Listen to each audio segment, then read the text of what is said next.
The text message was only 6 words long, but it changed everything. Dad, stay away from my house. I must have read it a dozen times while sitting in my old pickup truck outside a hardware store on a warm Saturday morning. 6 words.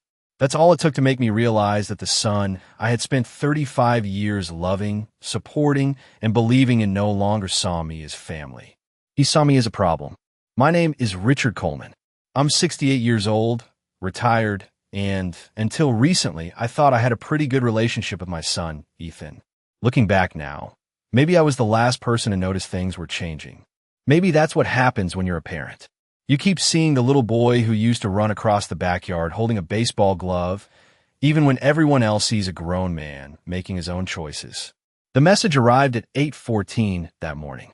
I remember because I checked the time 3 different times, hoping somehow I had misunderstood what I was reading. I hadn't.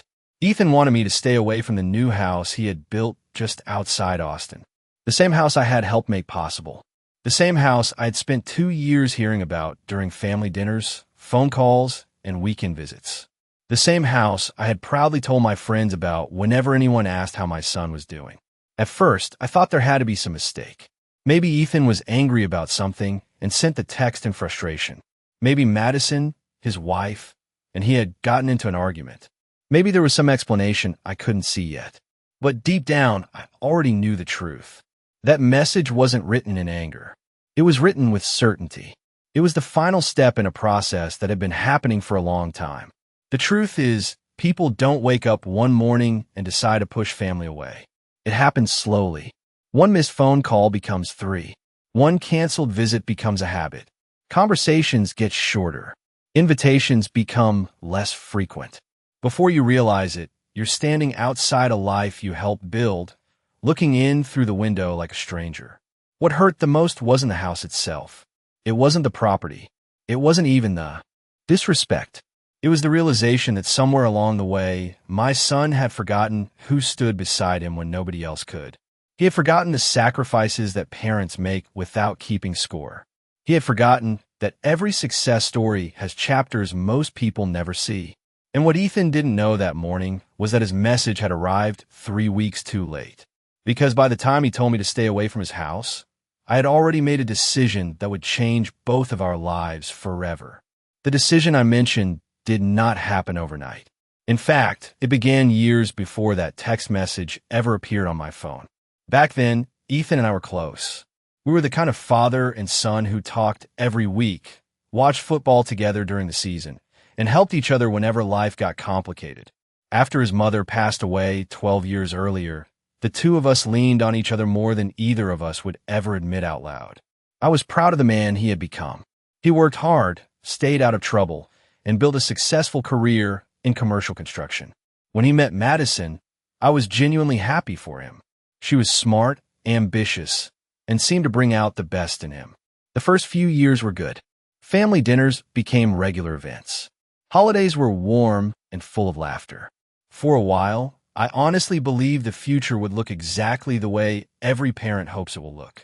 Then one evening about 4 years ago, Ethan showed up at my place, carrying a folder full of sketches and architectural drawings. His face reminded me of the little boy who used to run into the house excited about a school project. He spread the papers across my kitchen table and started explaining his dream. He wanted to build a custom home from the ground up. Not just any house. He wanted a place where he could eventually raise children, host family gatherings, and create something that would stay in the family for generations. I listened for nearly 2 hours while he pointed at room layouts, porch designs, and floor plans. By the end of the conversation, I was excited too. The only problem was the cost. Construction prices had been climbing. Land near Austin was becoming more expensive every year, and Ethan was already stretching his finances to make the project happen. That was when I made what I believed was one of the easiest decisions of my life. Years earlier, I had purchased a large parcel of land outside the city. It was not fancy. It was not close to luxury neighborhoods. But it was beautiful. Rolling grass, mature oak trees, and enough open space to watch sunsets without seeing another rooftop for miles. I had always imagined that property remaining in the family. So when Ethan explained his plans, I offered him the perfect location. I still remember the look on his face. He was speechless for several seconds. Then he hugged me and thanked me over and over again. He told me he would never forget what I was doing for him. At the time, I believed him completely. Over the next 2 years, I helped whenever I could. Sometimes it was advice. Sometimes it was money. Sometimes it was spending entire weekends walking the property with contractors and surveyors. Every milestone felt like a family victory. When the foundation was poured, we celebrated. When the frame went up, we took pictures. When the roof was finished, Ethan stood beside me looking at the structure and said, "Dad, this place exists because you believed in me." Looking back now, that sentence echoes in my mind for a very different reason. Because somewhere between that moment and the text message I received years later, something changed. And I was about to discover just how much had changed. If there was a single moment when everything changed, I did not recognize it when it happened. That is the strange thing about losing someone who is still alive. There is rarely a dramatic scene. There is no warning siren, no clear dividing line between before and after. Instead, the distance grows quietly, one small step at a time, until one day you look around and realize the relationship you thought you had no longer exists. At first, the changes were easy to explain away.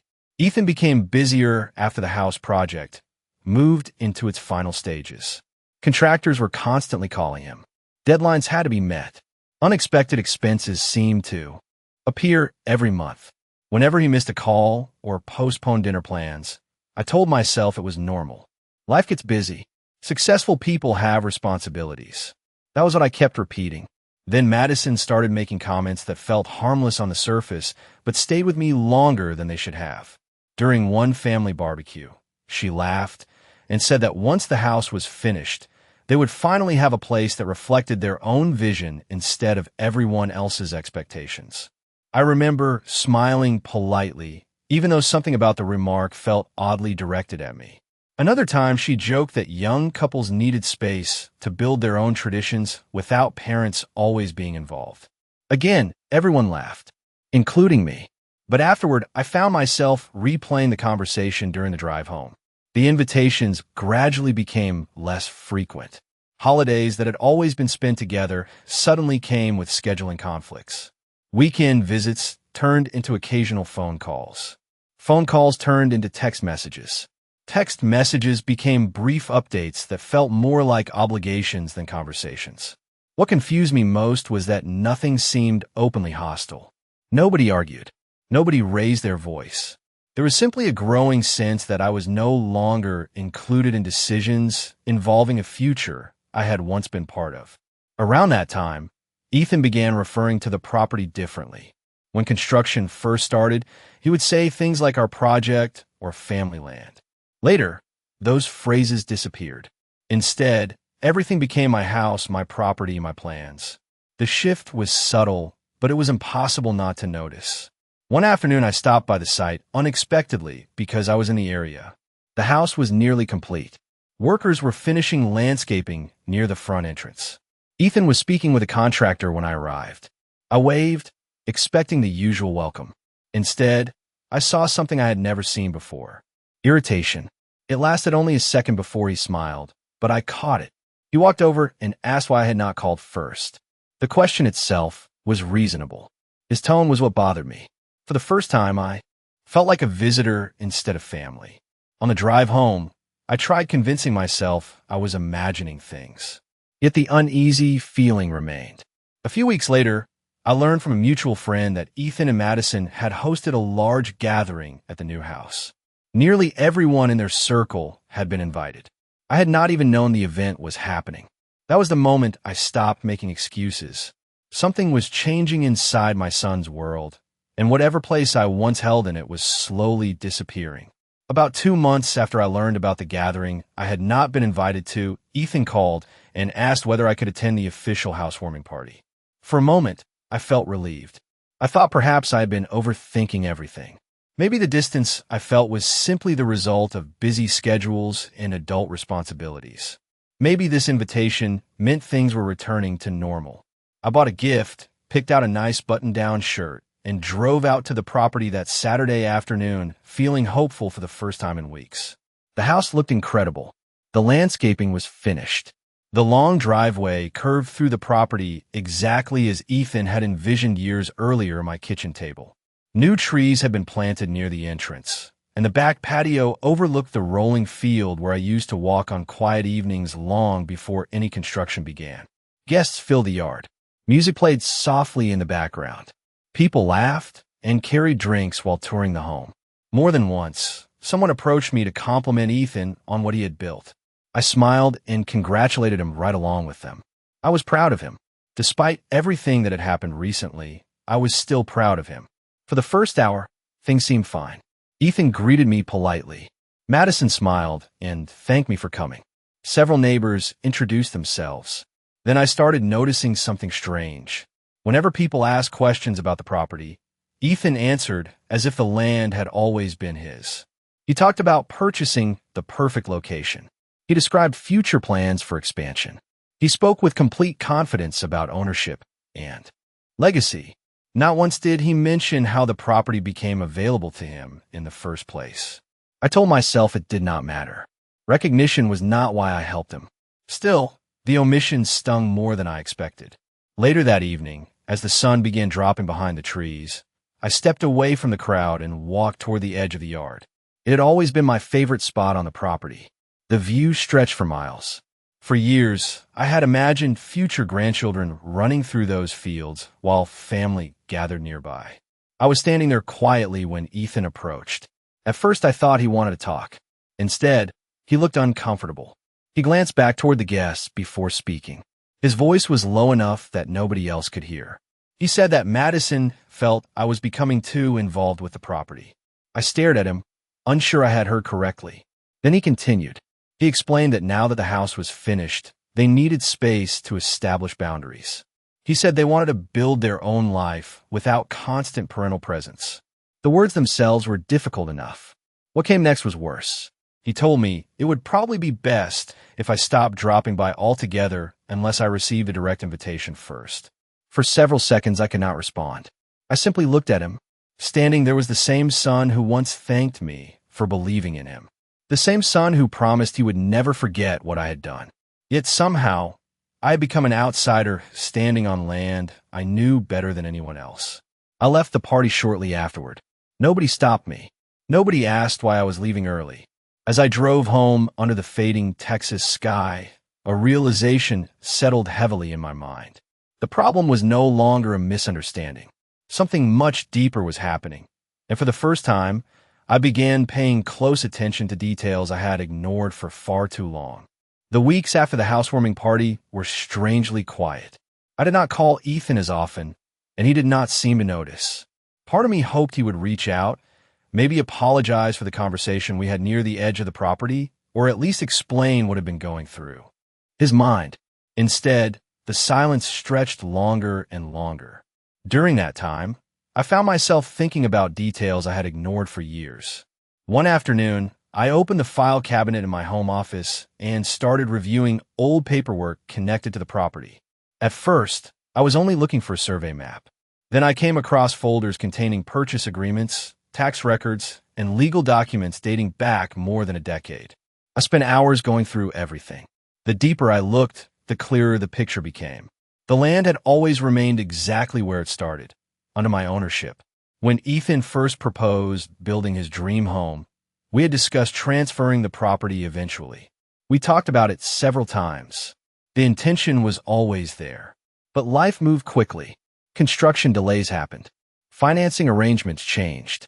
New priorities appeared. Somehow, the paperwork for transferring ownership was never completed. At the time, nobody considered it important. We trusted each other completely. Looking back, that trust was probably the reason no one rushed to formalize anything. As I reviewed the documents, I realized something else. Ethan seemed to have forgotten this detail entirely. Over the years, he had spoken so confidently about the property that I genuinely believed he understood the legal situation. Now I was no longer sure. Around that same period, a neighbor I knew from the area called me unexpectedly. During our conversation, he mentioned seeing Ethan discuss future development plans with several people. Apparently, Ethan had been talking about adding guest structures and possibly expanding the driveway onto another section of the land. None of this was necessarily wrong, but hearing it bothered me. Not because of the plans themselves, because of the certainty, the confidence, the assumption that every acre already belonged to him. Then another incident happened.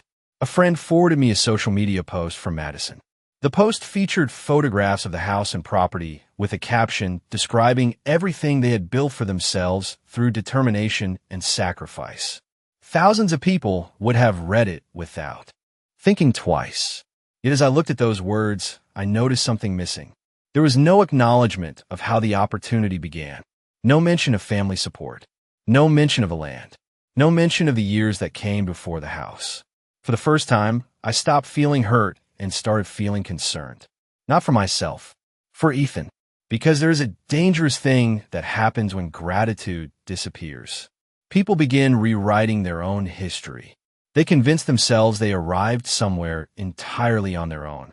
Once that belief takes hold, every act of generosity starts looking like an entitlement instead of a gift. A few days later, I made an appointment with an attorney. I did not tell Ethan. I did not tell anyone. I simply wanted to understand my options and confirm exactly where things stood. What I learned during that meeting would change everything.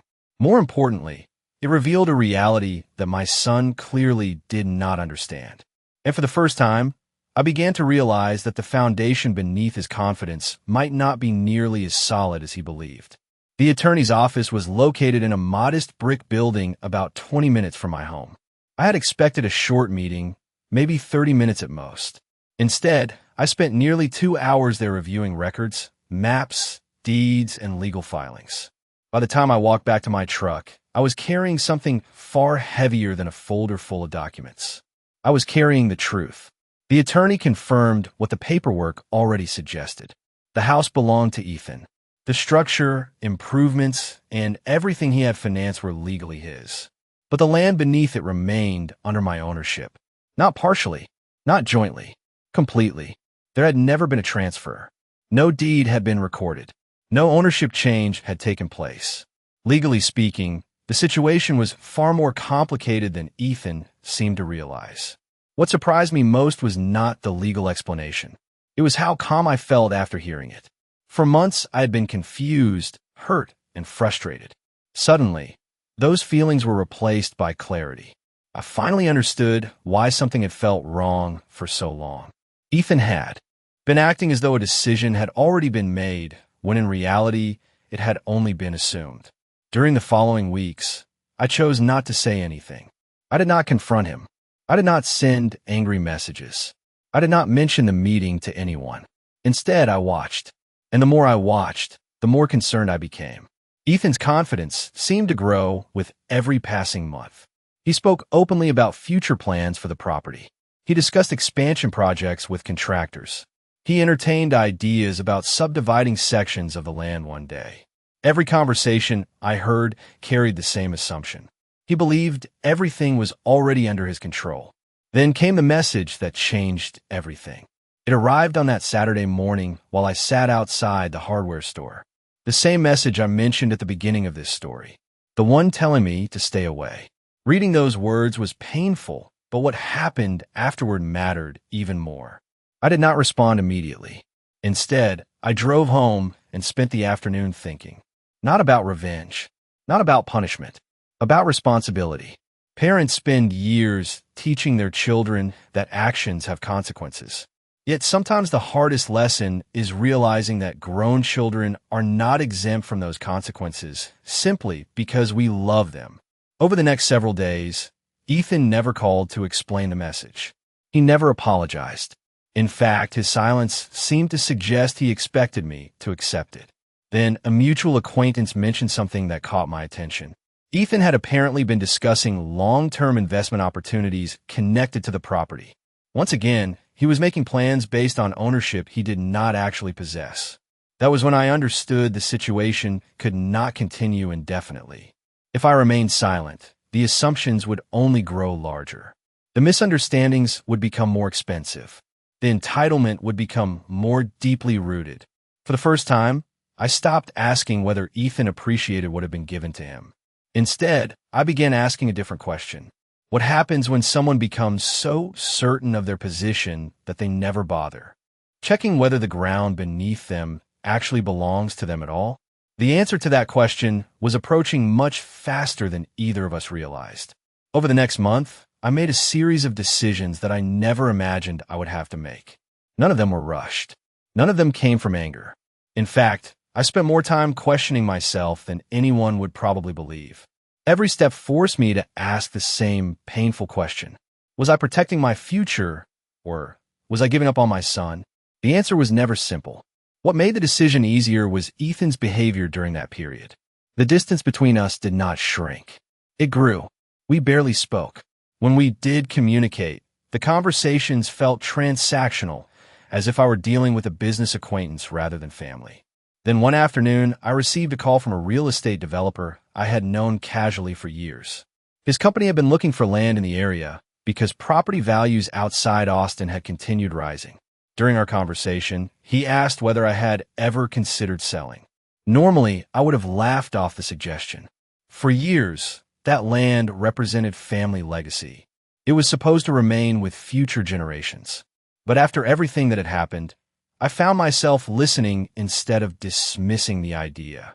A week later, I agreed to meet with him. The meeting was purely informational at first. We walked sections of the property. We discussed zoning possibilities, infrastructure access, and future development opportunities.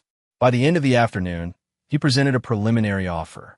The number surprised me, not because it was outrageous, but because it reflected how dramatically the area's value had increased. I took the proposal home and spent several sleepless nights thinking about it. The emotional part of me wanted to hold on. The practical part of me saw something different. I saw a son who had repeatedly made it clear that my presence was no longer welcome. I saw someone building long-term plans around assumptions instead of facts. Most importantly, I saw a situation becoming more complicated with every passing year. Eventually, I returned to my attorney. We reviewed everything carefully, every document, every obligation, every possible outcome. I wanted to be absolutely certain that whatever happened next would be handled properly and legally. The attorney explained the implications in detail. Nothing was hidden. Nothing was rushed. When I left his office that day, I finally had clarity. A few weeks later, negotiations moved forward. Contracts were drafted. Reviews were completed. Signatures were scheduled. Throughout the entire process, Ethan remained unaware. Not because I was trying to deceive him, but because he had made something very clear months earlier. He wanted distance. He wanted independence. He wanted control over his own life without parental involvement. I respected that choice. Then, on a quiet Tuesday morning, the transaction was finalized. The land officially changed hands. I remember sitting at my kitchen table afterward, staring out the window with a cup of coffee growing cold beside me. I expected to feel victorious. I did not. I felt sad. Relieved, perhaps, but mostly sad. Because despite everything, I never wanted my son to learn a lesson this way. Unfortunately, reality has a way of arriving whether we are ready for it or not. And within days, reality was about to arrive at Ethan's front door in a form he never saw coming. The call came 4 days after the transaction closed. I was in my garage organizing tools when my phone started vibrating across the workbench. The screen showed Ethan's name. For a moment, I simply stared at it. It had been months since he had called me without a specific reason. Something told me this conversation would be different. The moment I answered, I knew I was right. Ethan sounded confused, frustrated, and more emotional than I had heard him in years. He asked if I knew anything about a notice he had received regarding the property. I calmly asked what kind of notice. He explained that representatives connected to the new ownership had contacted him about future plans involving the land. There was a long silence after he finished speaking. Then came the question that changed everything. He asked whether the property had been sold. I answered, honestly, yes. Another long silence followed. This one felt heavier. I could almost hear his mind trying to process information that did not fit the reality he had constructed. Finally, he said something that revealed the heart of the problem. He said, "You cannot sell it. It is my property, not the house. The property, the land. The entire foundation of his understanding rested on that assumption. Quietly, I asked him a simple question.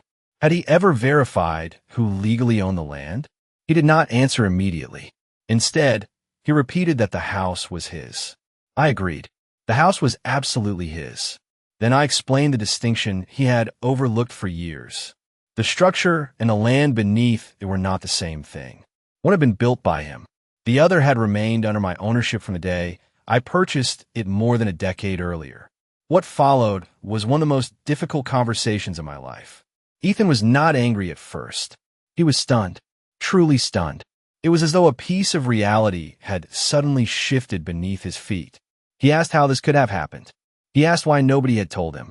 I reminded him that the information had never been hidden. The records existed. The documents existed. The opportunity to discuss ownership had existed for years. Unfortunately, assumptions had replaced conversations. By the end of the call, he said he needed time to think. 2 days later, he showed up at my house. For the first time in a very long while, he sat at my kitchen table exactly where he had spread those dream house drawings years earlier. The difference was impossible to ignore. Gone was the certainty. Gone was the confidence. In its place sat a man confronting consequences he never imagined would arrive. He admitted that he had never reviewed the legal details carefully.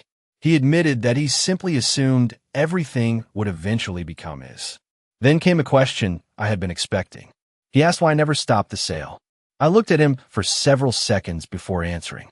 The truth was painful because it was simple. For years, I tried to be part of his life.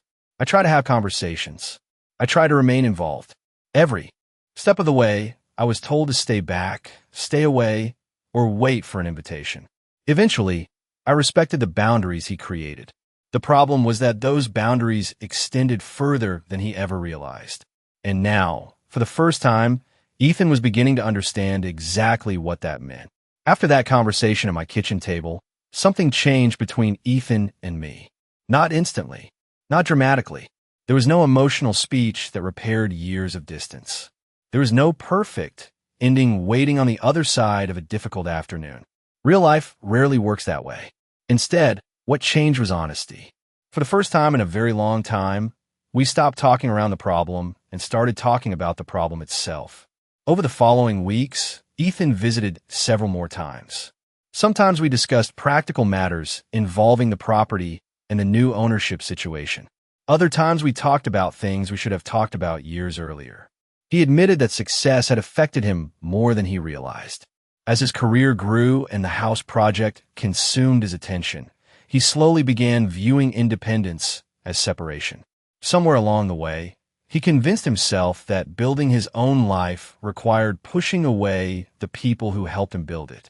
Hearing that was painful, but it was also honest. I appreciated that. Madison eventually joined one of those conversations as well. To her credit, she did not try to argue about the facts. She acknowledged that they had made assumptions instead of having difficult discussions. She admitted that they became so focused on what they wanted for the future that they stopped appreciating what already existed in the present. None of those admissions changed the legal reality. The land had been sold. The consequences remained. But for the first time, everyone involved was dealing with reality instead of assumptions. Months passed. Adjustments were made. Agreements were negotiated with the new ownership group. The situation was not ideal for anyone, but it became manageable. More importantly, something unexpected happened. The relationship between Ethan and me slowly began rebuilding itself. Not because the problem disappeared, because the illusion disappeared. One evening nearly a year later, Ethan and I sat on my back porch watching the sunset. It reminded me of the evenings we used to spend together before the house project ever existed. At one point, he looked at me and asked a question that clearly had been on his mind for a long time. He asked whether I regretted what happened. I thought carefully before answering. The truth was complicated. I regretted the distance. I regretted the misunderstandings. I regretted every missed opportunity to have honest conversations before things reached that point. But I did not regret respecting the choices he made. Adults are free to create boundaries. They are free to decide what role family will play in their lives. What they cannot do is expect those decisions to exist without consequences. Ethan nodded quietly. Then he said something I will never forget. He said that for years he believed ownership was about having control. Now he understood that ownership also meant responsibility, gratitude, and awareness. It meant understanding how things came to exist in the first place. Looking back, I do not see this story as being about land, contracts, or legal documents. Those were only the surface details. At its core, this was a story about assumptions, about gratitude, about the danger of forgetting the people who helped build the foundation beneath your success. Because the truth is simple. A person can spend years admiring the house they built. They can take pride in every wall, every window, and every achievement inside it. But if they forget who helped provide the ground beneath it, they risk losing sight of what mattered most long before any paperwork ever entered the picture.